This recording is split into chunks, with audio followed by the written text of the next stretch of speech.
Real Madrid tumbang di tangan mantan. Isco tampil luar biasa. Anthony Santos menggila dan Betis semakin menakutkan. Apakah ini tanda kejatuhan Los Blancos? Simak ulasan selengkapnya hanya di Cerita Bola. Real Madrid harus menelan pil pahit dalam lanjutan La Liga Spanyol setelah dipermalukan oleh Real Betis dengan skor 2-1 di Stadion Benito Villamarin Minggu 2 Maret dini hari waktu Indonesia Barat. Kekalahan ini bukan hanya membuat Los Blancos gagal merebut puncak klasemen, tetapi juga menyoroti performa gemilang Real Betis yang semakin solid di musim 2024-2025, terutama berkat kontribusi mantan pemain Madrid Isco serta bintang pinjaman dari Manchester United Anthony Santos El Gasing. Madrid yang tampil dengan ambisi besar langsung menekan sejak awal pertandingan. Tekanan tinggi yang diterapkan skuad asuhan Carlo Ancelotti membuahkan hasil cepat pada menit ke-9. Kerjasama apik antara Kylian Mbappe, Ferland Mendy dan Brahim Diaz berujung gol pembuka yang membuat Madrid memimpin lebih dulu.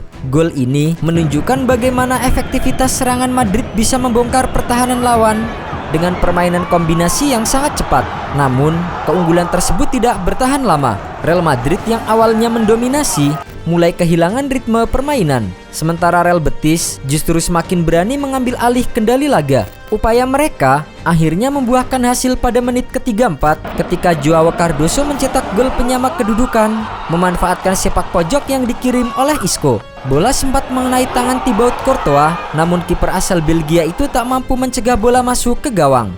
Jelang akhir babak pertama, Real Madrid nyaris kembali kebobolan. Sepak pojok Real Betis menciptakan peluang emas ketika sundulan salah satu pemain mereka mengarah tepat ke gawang. Namun, Courtois menunjukkan refleks luar biasa untuk menggagalkan peluang tersebut dan memastikan skor 1-1 bertahan hingga turun minum. Memasuki babak kedua, Real Betis tampil lebih agresif dan lebih percaya diri. Real Madrid yang seharusnya meningkatkan intensitas serangan justru lebih sering berada di bawah tekanan. Pada menit ke-53, wasit meniup peluit tanda pelanggaran di dalam kotak penalti Madrid setelah Jesus Rodriguez dijatuhkan oleh Antonio Rudiger. Tak hanya memberikan penalti untuk Betis, Rudiger juga diganjar kartu kuning. Isco yang maju sebagai eksekutor tanpa ragu menaklukkan Courtois dengan tendangan penalti yang sangat tenang. Gol ini membawa Real Betis unggul 2-1 atas mantan klub Isco Alarcon. Performa Isco di pertandingan ini benar-benar mencolok dan mencuri perhatian. Hal itu membuktikan bahwa Isco masih memiliki kelas sebagai gelandang kreatif.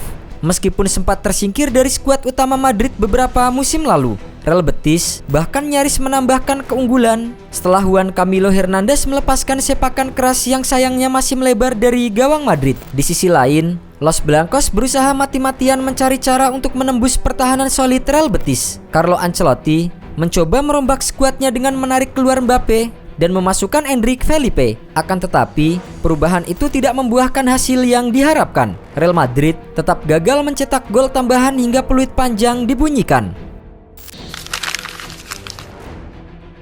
Kemenangan ini menjadi bukti nyata bahwa Real Betis bukan sekedar tim kuda hitam di La Liga musim ini. Real Betis tampil luar biasa sepanjang musim 2024-2025 dengan konsistensi permainan yang patut diacungi jempol. Kini, mereka naik ke peringkat ke-6 klasemen sementara dengan 38 poin dari 26 pertandingan, menjaga peluang besar untuk kembali ke kompetisi Eropa musim depan. Salah satu kunci sukses Real Betis musim ini adalah lini tengah mereka yang semakin kreatif dan dinamis. Kehadiran Isco yang direkrut pada bursa transfer Januari memberikan dampak instan bagi permainan tim.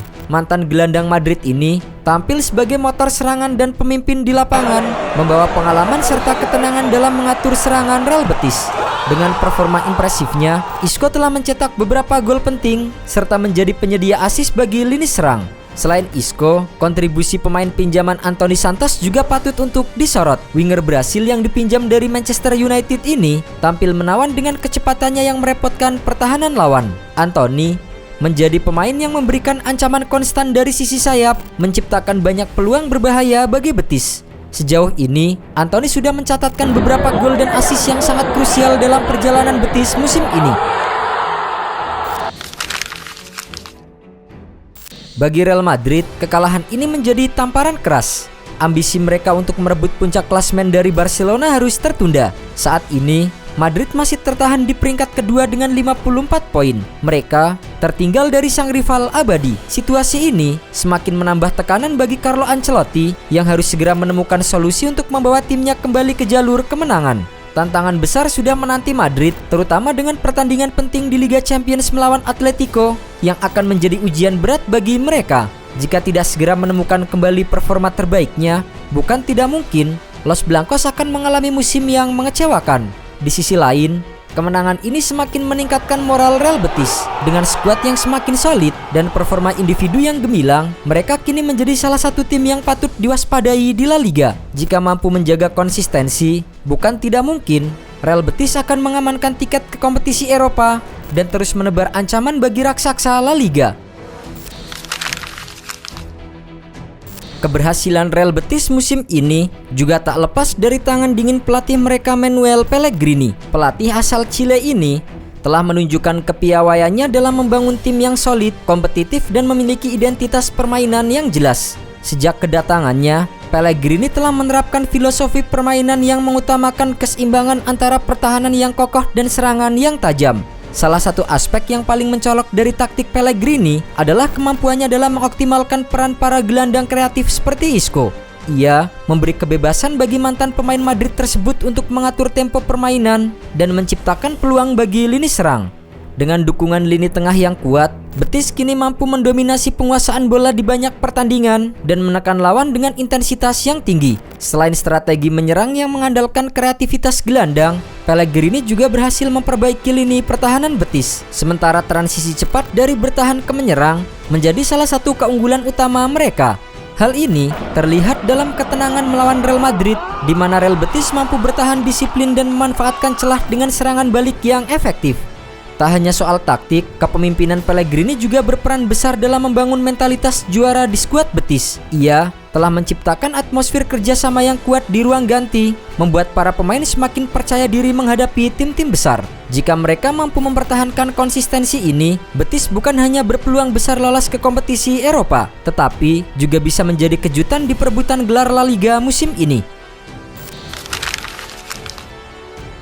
Kekalahan Real Madrid dari Real Betis bukan hanya sekedar kehilangan 3 poin, tetapi juga menunjukkan adanya masalah yang harus segera diselesaikan oleh Carlo Ancelotti. Sementara Madrid berjuang untuk kembali ke jalur kemenangan, Real Betis justru semakin percaya diri dan menunjukkan bahwa mereka layak bersaing di papan atas La Liga. Keberhasilan Isco dalam mengalahkan mantan timnya dan performa cemerlang Anthony Santos menjadi sorotan utama dalam kemenangan Betis ini.